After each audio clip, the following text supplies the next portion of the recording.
mencuri, jangan pilih Jericho. Kota Kupang ini perlu ada pembenahan yang saya fokuskan nanti adalah pembenahan di bidang sumber daya manusia.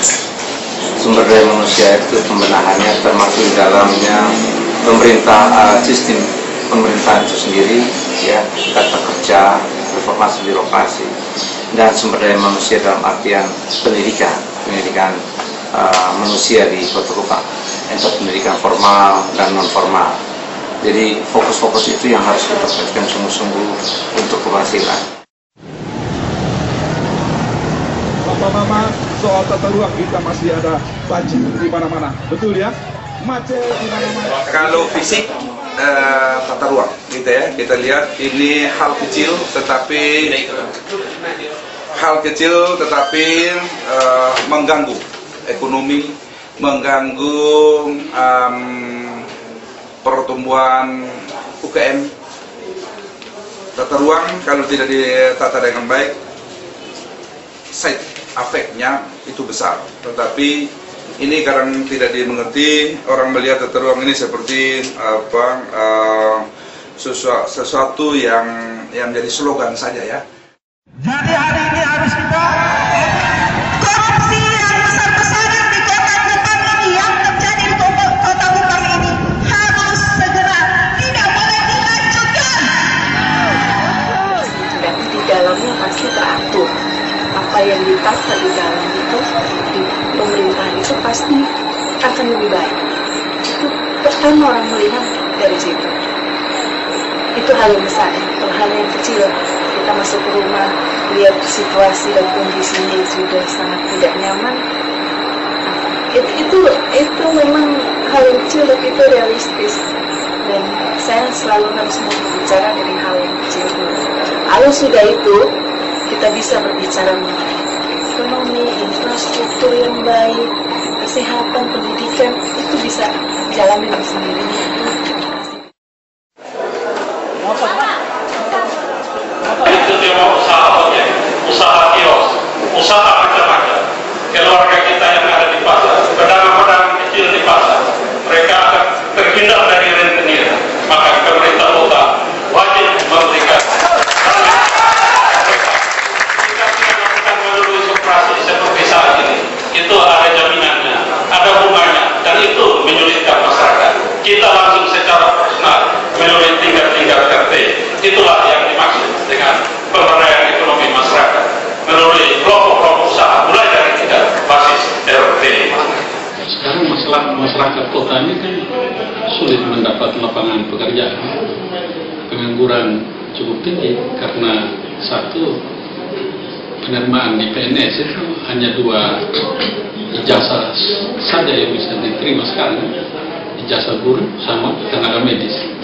Sedangkan dari yang lain-lain itu sudah tidak lagi. Jadi tingkat pengangguran di tingkat RT itu anak-anak muda itu semakin tinggi. Itu isu yang sangat terasa di Kota Kupang, sehingga bisa-bisa anak-anak muda ini kalau kita tidak mulai dari sekarang perhatikan mereka dengan baik, maka bisa terjadi frustrasi, tingkat frustrasi mereka tinggi karena nganggur, tidak ada lapangan pekerjaan.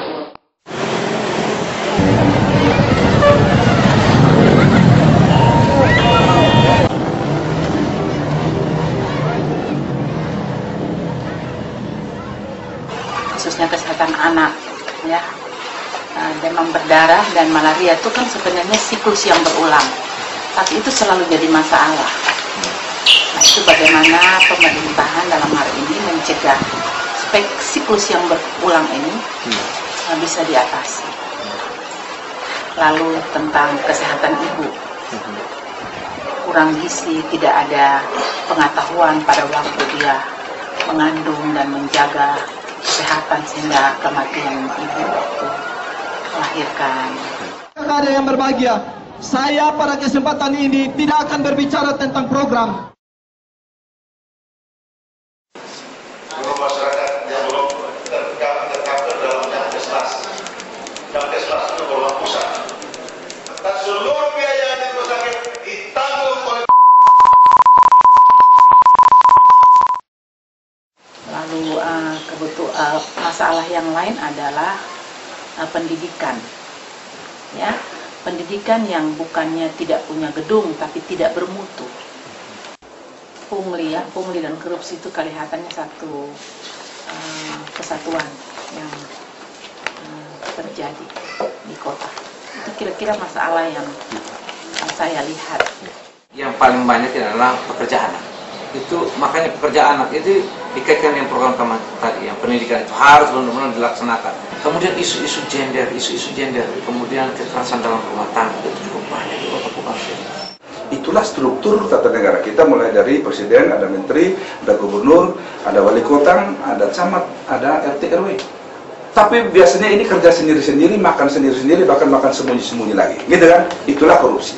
Gitu kan? Ini yang harus kita pangkas. Untuk pemukiman yang tidak layak ke depan kita harus selesai. Dan dulu kita program 1 tahun itu 1.000 rumah.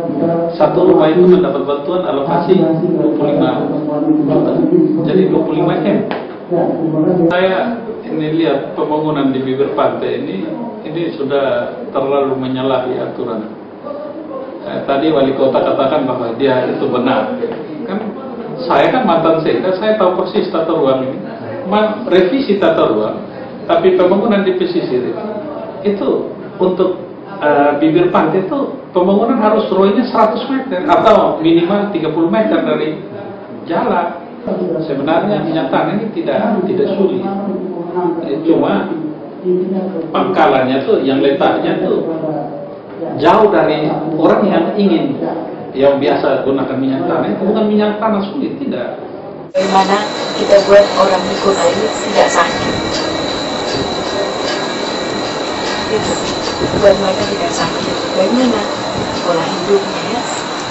Pola hidup. Mencuri di mana-mana, saya bilang itu termasuk pencurian. Ya sistem itu, sistem sama orang ini, sistem SDM itu perlu mengadakan kawasan.